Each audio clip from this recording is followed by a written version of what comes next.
Oke Abang, kemarin kan kita baru dengar bahwa diresmikannya penetapan penahanan dari Nikita Mirzani. Abang melihat sendiri dari penetapan tersebut mungkin seperti apa sih nih Bang? Ya, yang pertama itu merupakan langkah maju dari penyidik dalam mengusut tuntas kasus industri skincare ya. Dalam artian para pengusaha skincare ini saya melihat banyaknya yang berterima kasih kepada pihak kepolisian ya, khususnya kepada penyidik karena telah mengungkap kasus dugaan pemerasan ini yang meresahkan masyarakat khususnya para pelaku pengusaha industri. Nah, saya kira dengan adanya penetapan tersangka dan penahanan ini merupakan efek jerah bagi siapapun yang mencoba melakukan dugaan kriminal ya untuk memeras para pengusaha-pengusaha untuk kepentingan pribadinya ataupun kelompok. Dan tentunya kita sangat apresiasi sekali kepada pihak kepolisian yang telah menahan tersangka ini, karena menurut kita penahanan tersebut adalah hak subjektivitas daripada penyidik agar dilakukannya penegakan hukum yang berkeadilan bagi korban. Jadi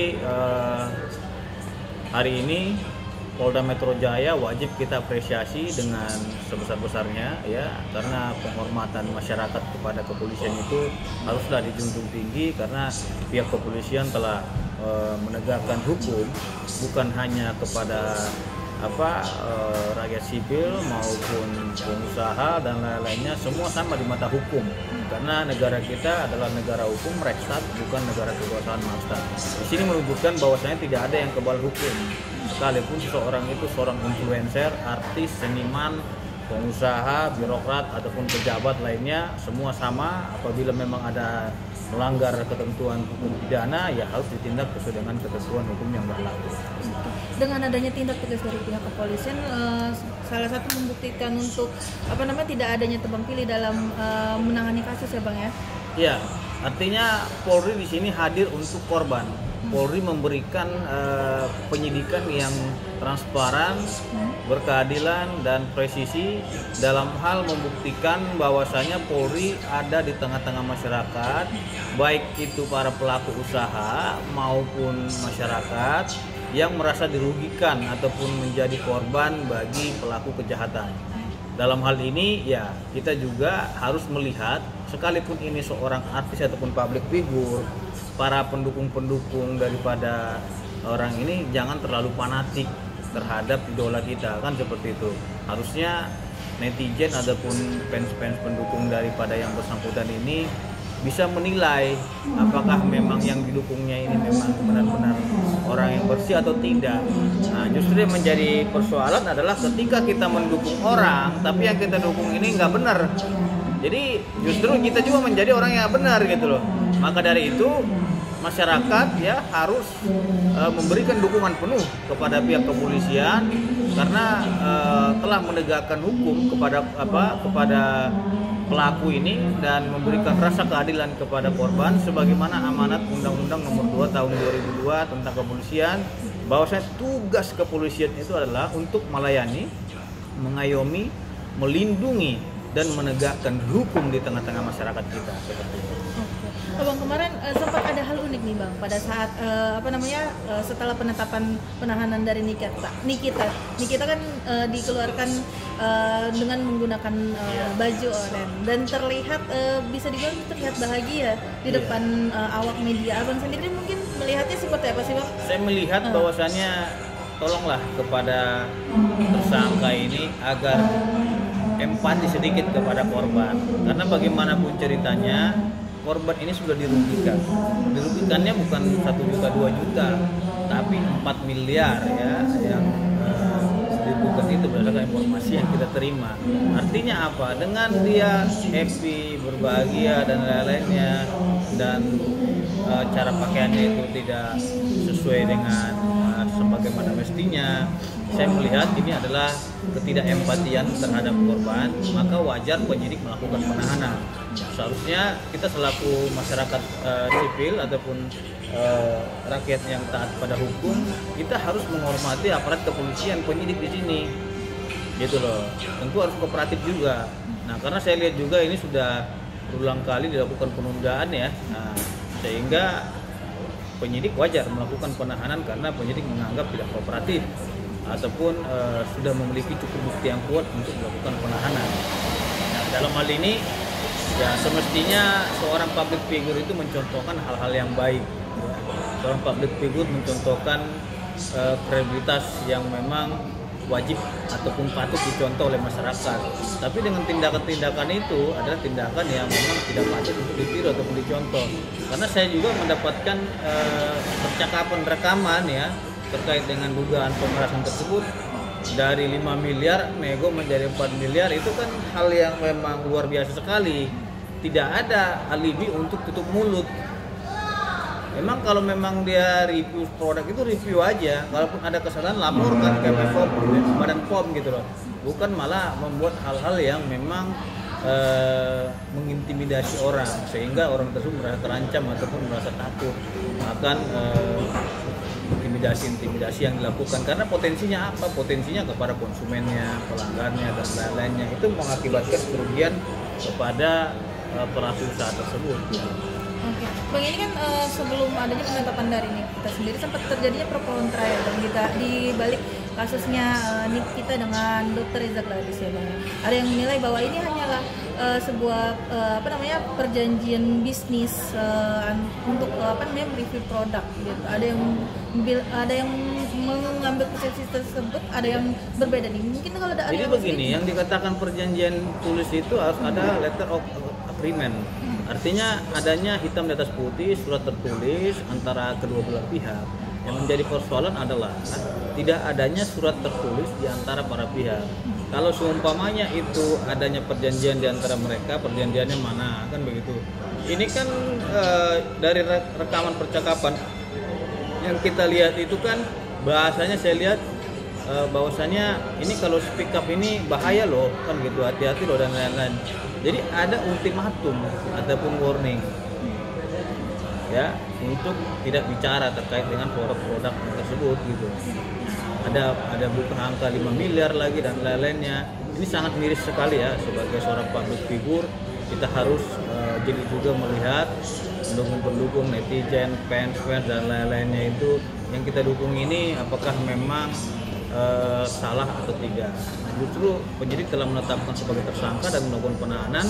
Saya kira kita harus berpikir positif dan jernih bahwasanya yang kita idolakan tersebut tidak benar sebetulnya. Justru tidak mencerminkan perbuatan yang baik.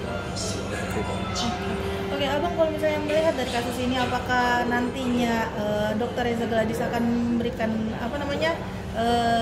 keringanan atau restoratif justice untuk Nikita? Saya kira Dr. Reza Gladys tidak akan memberikan upaya restoratif justice terhadap yang bersangkutan, karena saya lihat dia itu dari raut wajahnya itu seperti raut wajah ketakutan, gitu ya.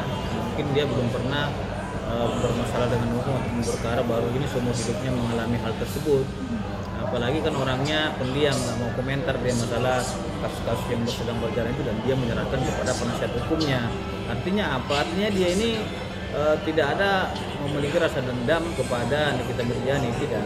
Dia hanya ingin menunjukkan kepada masyarakat bahwasanya dia merasa dirugikan, konsumen-konsumen ataupun pelanggannya itu kabur akibat dari perbuatan tersebut, dan dia merasa terancam sehingga dia mengambil tindakan tegas yang secara hukum dia melaporkan dengan membuat laporan polisi. Apalagi ini ya kalau memang dikatakan dia uang tutup mulut besar kali 4 miliar. Kalaupun dia untuk sebagai brand ambassador 4 miliar itu sangat luar biasa sekali. Saya banyak nangani dokter-dokter ya, dokter kecantikan, nggak sampai segitu untuk kontrak brand ambassadornya gitu. Paling tinggi itu cuma 500 juta gitu. Nah, standarnya itu 100-an juta gitu. Karena kita bukan 1-2 kali memberikan advice terhadap dokter kecantikan gitu. Oke, Bang, ini kan juga akhir-akhir ini banyak yang menyudutkan bahwa Dokter Oki dan Doktif juga disangkut pautkan untuk segera speak up, gimana ya Bang? Iya, karena dari rangkaian peristiwa ini kan kita melihat bahwasanya ada pertemanan di antara mereka yang saya melihat komunikasinya intens ya. Kalau memang dari rangkaian peristiwa ini sehingga dia dijadikan saksi, Makanya saya minta kepada penyidik perlu didalami keterlibatan daripada dokter Oki ataupun dokter detektif ini, apakah ada terlibat atau tidak dalam kasus ini, sehingga ini terang benderang. Kalaupun seumpamanya tidak adanya keterlibatan di antara para pihak ini, saya kira penyidik harus menjelaskan kepada publik bahwasanya batasan-batasan itu seperti apa di dalam kasus ini dan hubungannya seperti apa sehingga dijadikan sebagai saksi. Karena kita ketahui orang yang jadikan saksi itu orang yang mengetahui betul bagaimana peristiwa perbuatan pidana itu terjadi, apa yang di mana lokus deliktinya, apa yang sedang dilakukan, bagaimana caranya dan lain-lain, dia mengetahui, artinya saksi fakta gitu ataupun saksi adicat. Nah, maka dari itu kita berprasangka positif aja, berprasangka baik aja kepada Dokter Oki dan Dokter Detektif terkait dengan kasus ini. Akan tetapi yang perlu diperjelas bahwasanya ini kasus harus dilakukan pengembangan agar terang benderang dan jelas seperti itu. Oke, Bang, ini ada juga hal unik lain nih Bang. Salah satunya waktu itu sempat dari akun Instagram ini kita memposting salah satu surat bertanda tangan anaknya Nikita Mirzani untuk meminta penangguhan terhadap Nikita Mirzani. Kalau Abang melihat sendiri mungkin seperti apa sih Bang? Apalagi kan bisa dikatakan anaknya Nikita ini kan masih di bawah umur ya Bang. Itu saya kira tidak sah secara hukum ya, karena yang dikatakan cakap hukum itu ketika orang itu sudah dewasa. Nah, kalau memang seorang anak kita lakukan untuk melakukan perikatan, contohnya perjanjian, itu adalah perikatan yang tidak sah secara hukum karena dia belum dewasa. Belum dewasa itu artinya dia belum cakap hukum. Nah, karena memang dia belum cakap hukum, saya kira ini adalah hal yang keliru. Seharusnya yang melakukan jaminan penangguhan penahanan itu adalah, ini kan menjadi penjamin dia atas penahanan yang dilakukan penyidik terhadap saudara NM. Nah, seharusnya menjadi penjamin itu adalah pihak keluarga yang sudah dewasa, baik itu orang tua, baik itu kakak ataupun abang, orang terdekatnya. Apabila memang melarikan diri contohnya, jadi yang menjaminkan itu yang bersangkutan atau ada jaminan uang untuk sebagai pengganti kerugian yang dialami oleh korban seperti itu. Tapi kalau menurut Abang nih dari segi kacamata hukumnya Bang, apalagi kan Nikita Mirzani kan seorang ibu tunggal ya, single parent. Apakah dia nantinya bisa Bang untuk mengajukan mengajukan penangguhan penahanan, apalagi kan dia memiliki anak 3 anak yang bisa dibilang tuh masih di bawah umur dan masih di bawah naungan dia Bang. Saya kira untuk penangguhan penahanan itu tidak bisa dilakukan mengingat ancaman pidananya itu di atas 5 tahun, karena pasal yang diterapkan itu adalah pasal pemerasan yang ancaman pidananya 6 tahun gitu. Jadi terkait dengan penangguhan penahanan itu hanyalah hak subjektivitas daripada penyidik. Nah, kalau kita lihat dari secara objektif kasus ini, bahwasanya penahanan itu, penangguhan itu tidak bisa dilakukan kecuali yang kasusnya ini adalah kasus kipiring, tindak pidana ringan yang di bawah 5 tahun, maka dapat dilakukan penangguhan penahanan ataupun yang bersangkutan itu tidak mengulangi perbuatannya lagi. Yang menjadi persoalan adalah ketika ia melakukan penangguhan penahanan tapi dia tidak kooperatif, ini akan dijadikan rekam jejak oleh pihak kepolisian bahwasanya yang bersangkutan adalah tersangka yang tidak kooperatif, seperti menunda-nunda pemeriksaan ya, seperti cara berpakaian, adab, etika dan sopan dalam melakukan proses hukum yang sedang berjalan ini. Dari situ kan akan dipelajari oleh penyidik dan dilami bahwasanya apakah layak untuk ditangguhkan atau tidak. Saya kira untuk perkara ini tidak layak untuk ditangguhkan seperti itu. Oke, Abang, kemarin juga kan kabarnya Abang habis menangani kasusnya Iza Zega. Nah, mungkin Iza Zega sendiri tahu nggak sih Bang terkait penahanannya Nikita sendiri Bang? Oh, Iza Zega kita kasih tahu ya bahwasanya NM ya yang merupakan saksinya pelapor ini telah dilakukan penahanan. Nah, jadi dia merasa bahwasanya itu adalah karma bagi NM. Karena kita ketahui selama ini kan seteru dia cuma itu, sampai pernah dulu dipenjarain oleh NM di Pengadilan Negeri Jakarta Selatan, tapi bebas murni kita buat sehingga itu bisa dilakukan penahanan. Nah, jadi dengan kasus yang terjadi ini, NM Iza Zega menganggap bahwasanya doanya dikabulkan. Nah, karena dia selama ini merasa teraniaya oleh tindakan-tindakan daripada saudara NM ini. Maka dari itu dia mengucapkan ya itu mungkin karma bang ya kepada dirinya, karena saya juga selama ini merasa tersakiti oleh perbuatan-perbuatan dan tindakannya sampai saya dipenjarain sama dia gitu. Jadi saya kira karma itu pasti ada gitu. Kalau kita hari ini memenjarakan orang, besok-besok kamu yang akan dipenjarakan orang. Jadi itu adalah simbiosis mutualisme dalam kehidupan seperti itu. Tapi dari Kak Iza Zega sendiri masih ada rasa sakit hati nggak sih nih bang? Apalagi kan bisa dibilang kan dulu berseteru dengan Nikita juga nih bang. Ya, saya kira kalau sakit hati itu masih terluka ya. Artinya itu terluka dengan tindakan-tindakan yang dilakukan oleh NN ini. Bayangin aja orang yang bersalah dipenjarain 4 bulan dia mendekam di tahanan. Jadi pelapornya siapa ya? NM ini. Kalau memang kita punya nurani, kita letakkan hati kita kepada korban. Dia adalah korban ini. Bisa jaga ini udah digebukin, dipukul, diajar, babak belur, dilaporin lagi ke polisi. Bayangin kalau kita punya rasa kemanusiaan, rasa empati terhadap orang, apalagi terhadap korban pemukulan, kita nggak setega itu melaporkan orang. Justru dia laporkan seorang korban yang sudah gebukin, sudah babak belur mukanya, sampai ditahan, tiba-tiba di pengadilan hakim menyatakan dia tidak bersalah karena dia adalah korban gitu. Nah itulah saya bilang tadi karma bagi orang yang melakukan perbuatan yang tidak benar kepada orang lain. Makanya hati-hati. Hari ini kita penjarakan orang, besok kita yang tidak. Oke. Bang, ini kan juga turut beberapa beberapa orang yang bisa dibilang tuh simpati dengan ngerasa prihatin dengan penangkapannya Nikita, salah satunya itu dari Pak FS dan juga Bang Rasman juga menyampaikan turut rasa prihatinnya, walaupun mereka bisa dibilang tuh pernah berseteru dengan Nikita tapi masih ada rasa empatinya nih. Kalau abang sendiri melihatnya mereka mungkin seperti apa nih bang? Ya kalau empati,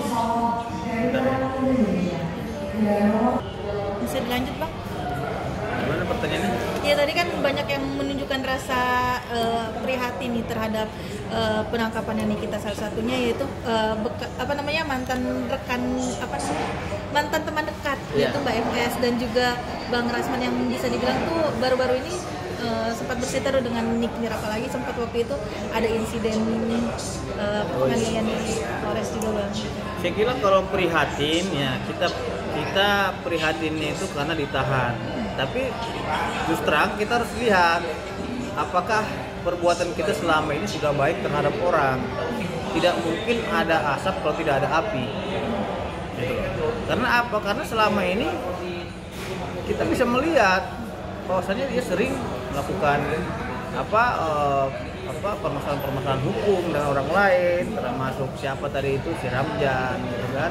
Termasuk dengan siapa ada lagi tuh yang joget-joget TikTok itu gitu, dan lain-lainnya. Di situ kita melihat bahwasanya memang ini sudah sering berkonflik. Kalau memang orang yang sering berkonflik itu ya saya kira tidak perlu dikasih prihatin gitu loh. Karena apa? Karena memang dia juga melakukan hal yang sama kepada orang. Kayak Padel Bajide ya, goyang-goyang TikTok itu ditahan. Bisa Jega dilaporin ditahan. Nah, justru orang membalikkan kepada dia nggak terima, ini bagaimana? Kalau kita mencubit orang, kita harus siap dicubit juga gitu loh. Jangan kita mencubit tapi kita tidak siap dicubit. Nah, maka dari itu saya kira hal yang aneh kalau memang ada orang yang prihatin, padahal orang yang prihatin itu tidak prihatin juga terhadap orang-orang yang sudah pernah dipenjarakannya. Gitu loh. Ini artinya dia harus berkaca memang perbuatannya ini sudah sesuci apa sih, sesuci apa. Dengan dilakukan penahanan berarti kan ada dugaan perbuatan kriminal dengan ditemukannya cukup bukti. Nah, dengan dasar itulah saya kira keprihatinan kita ini agar besok-besok yang bersangkutan itu tidak mengulangi perbuatannya lagi. Ya, janganlah merasa sedikit hebat juga, itu tidak boleh. Oke Bang, dengan adanya kasus ini Bang, mungkin pesan apa sih Bang yang bisa dipetik dari adanya kasus Nikita dengan Dokter Gladys ini Bang? Yang pertama, kepada para pengusaha skincare dan konsumen ini, apalagi sesama bis kota ini, jangan saling mendahului, karena saya lihat di antara mereka ini saling serang seperti itu. Nah, dari nanti dokter ini menyerang ini, dokter ini menyerang sana. Jadi di antara mereka ini sesama pengusaha ini sudah tidak sehat lagi persaingan usahanya. Semestinya di antara mereka ini bersaing secara sehat, berkompetisilah dengan baik. Jangan saling menjatuhkan, jangan saling merendahkan, ya sehingga dunia skincare kita ini bisa dilihat masyarakat bahwasannya kita bersaingnya secara sehat. Nah, karena kita lihat di sini, nanti ada lagi dokter ini mereview punya orang lain, seharusnya dia review produk dia aja gitu loh. Nah, kalaupun dia menemukan adanya tidak beres, ya laporkan ke Badan POM karena ada pengawasan yang dilakukan oleh Badan POM. Nah, yang direview itu kan tentunya yang sudah ada BPOM-nya. Kalau yang sudah ada BPOM-nya kan sudah melewati uji klinis ataupun uji lab yang dilakukan oleh Badan POM. Tapi yang menjadi persoalan adalah ketika ini tidak ada Badan POM-nya tapi diedarkan, ini menjadi persoalan pidana. Nah, penggunaannya itu tidak jelas dan produknya itu tidak jelas. Nah, tapi kalau memang produknya itu jelas dan bermutu dan ada hasil daripada BPOM, ya saya kira itu nggak ada masalah. Justru yang menjadi masalah adalah orang yang sengaja menjatuhkan produk orang lain. Nah, ini yang harus ditindak tegas karena itu sudah tidak sehat lagi, apalagi sesama profesi dokter ini ya saling menghargai lah, artinya saling nasihat apabila ada yang salah, bukan malah kuar-kuar dan lain-lainnya dan saling serang. Jadi yang kita lihat ini malu kita seperti itu loh, sebagai masyarakat juga melihatnya agak gimana gitu kan, antara mereka saling pengusaha saling serang, tapi sudah tidak sehat kompetisinya seperti itu. Apalagi waktu itu juga sudah dimediasi oleh BPOM juga ya Bang? Iya, sudah dimediasi, sudah sampai juga ke DPR kan gitu. Itu sudah panjang juga kasusnya ini. Ya kita himbau ya kepada para pihak ini yang berperkara, ini jadikan sebagai pelajaran ke depannya agar jangan saling menjatuhkan, jangan menempatkan orang lain juga, karena orang lain itu lagi naik daun contohnya atau naik lagi booming, jadi ini dijatuhkan, itu nggak boleh juga, itu nggak bagus seperti itu. Oke, mungkin yang terakhir Bang, ada pesan nggak sini dari Abang sendiri untuk Nikita gitu dan juga Dokter Gladys? Pesan kepada kita ya, yang pertama yang sabar dalam menghadapi proses hukum ini, karena memang apa yang kita buat harus kita pertanggungjawabkan gitu. Terus kepada Reza Gladys juga yang sabar menghadapi musibah ini, karena memang dia mengalami kerugian sebesar 4 miliar. Tentunya ini akan menjadi renungan bagi dia apabila memang ada kekurangan untuk introspeksi juga, untuk memperbaiki ke depannya lebih baik lagi. Jadi kepada siapapun itu, baik dia influencer, selebgram dan lain-lain, jangan pernah menjatuhkan produk-produk orang lain karena itu akan berpotensi pidana bagimu.